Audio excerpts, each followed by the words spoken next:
Comment développer sa capacité de voyant? 5 techniques infaillibles. Bonjour à toutes, bonjour à tous et bienvenue dans cette nouvelle vidéo. Je suis ravie de vous retrouver. J'espère que vous allez bien. J'espère que vous avez la forme aujourd'hui.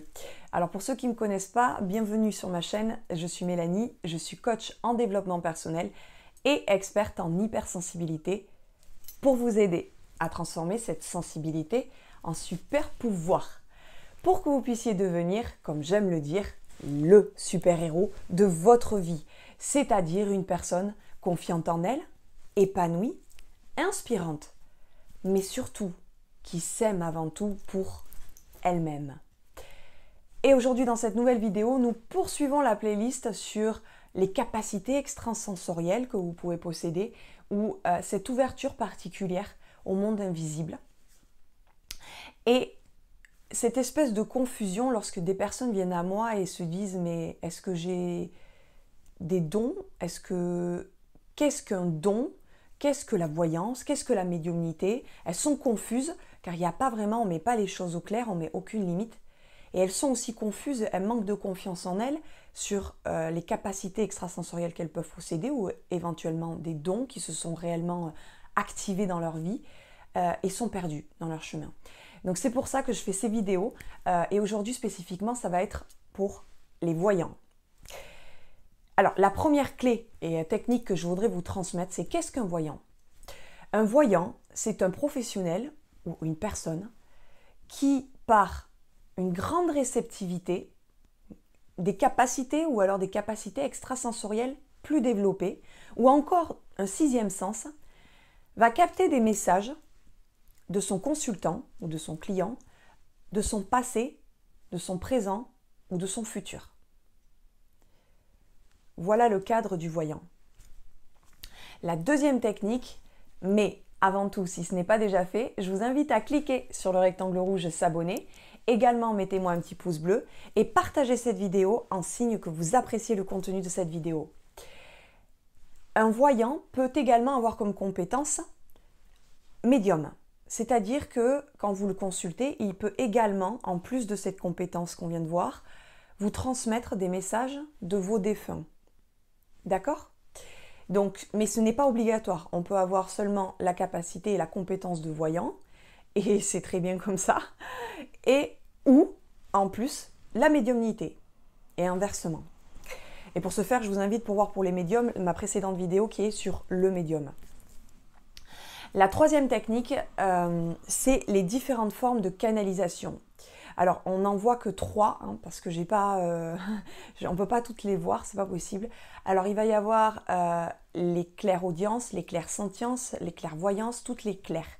Et ça va dépendre de un des 5 sens qui va être plus sensible et réceptif que les autres. Alors, la clairaudience, donc c'est l'ouïe qui va être beaucoup plus récepteur, beaucoup plus sensible. Ensuite, vous allez avoir la clairvoyance, donc ça va être la vue, le sens de la vue. Donc ça peut être des visions floues, pas vraiment très délimitées. Et pour la clairaudience, je reviens juste sur ce point, c'est donc tout ce qui va être son, oui, l'ouïe, mais c'est pas... vous pouvez aussi avoir, comment dire, c'est très difficile à décrire puisque c'est en interne, il n'y a pas de preuves scientifiques, mais vous pouvez entendre quelque part une voix, des voix ou un dialogue intérieur. C'est difficile à décrire, donc je ne vais pas aller trop sur ce terrain, parce qu'il faut posséder ce don pour vraiment réussir à le décrire, et même quand on le possède, c'est difficile à décrire et partager aux autres. Voilà. Ensuite, la clairvoyance, nous l'avons vu, et la clairsentience. La clairsentience, donc, c'est des capacités extrasensorielles beaucoup plus sensibles, beaucoup plus développées. Ça va être un sixième sens des ressentis. D'accord ? Ensuite, nous passons à la quatrième technique. Ça va être les différents types de supports dont vous pouvez vous reposer pour pratiquer votre voyance. Ça va aller de le support le moins, comment dire, où on peut le moins faire une vérification collective dessus, à celui au support qui va être le plus vérifiable collectivement.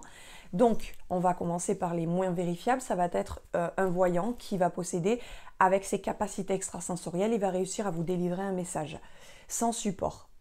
Ensuite, il va y avoir au milieu, on va dire, les supports tarot, oracle, pendule, runes et certaines encore traditions, des anciennes traditions, vont faire des lancements des os. Voilà. Et on va aller au support qui va être le plus, on va dire, vérifiable collectivement. Ça va être l'astrologie comme support, qui est issu des mathématiques, je vous le rappelle. Et je vous raccroche en barre d'informations également ma vidéo sur l'astrologie. Voilà. Ensuite, nous passons à la cinquième technique. Mais si toutefois vous voulez un accompagnement pas à pas, dans ces cas-là, je vous invite à remplir un sondage. Le lien est en description et je vous délivrerai un bilan personnalisé offert. La cinquième et dernière technique, c'est pour développer maintenant votre capacité de voyant, il faut savoir que on a tous des dons, d'accord? On les a tous. Nous savons tous danser, mais ils vont être actifs ou non sur les personnes. C'est-à-dire, vous voyez qu'il y a des danseurs qui sont des piètres danseurs, d'accord? Parce qu'ils ne se sont pas investis dedans, mais sinon on a la capacité, à partir du moment où on a 2 bras, 2 jambes, de pouvoir danser. C'est pareil pour la voyance ou la médiumnité ou les dons en général.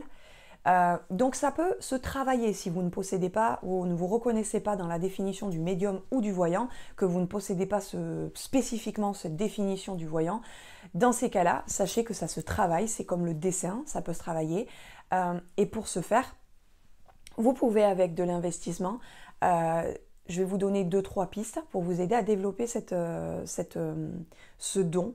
La méditation, un grand calme, pour être dans une grande réceptivité de vos dons et de vos 5 sens à les développer au maximum.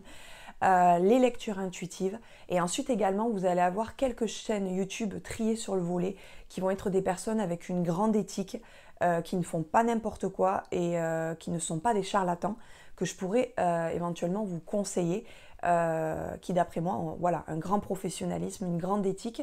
Donc je vous répète les 5 techniques que je vous ai transmises, la définition du voyant, ensuite les voyants peut être également un médium ou pas, les différentes formes de canalisation de vos messages, les différents supports pour vous aider à développer votre voyance et enfin les différentes pistes pour essayer de développer, activer, puisque vous l'avez déjà en vous, activer régulièrement dans votre quotidien ce don. Voilà, si toutefois vous voulez savoir concrètement comment appliquer techniquement des techniques et des méthodes, dans ces cas-là, je vous invite à aller voir cette vidéo.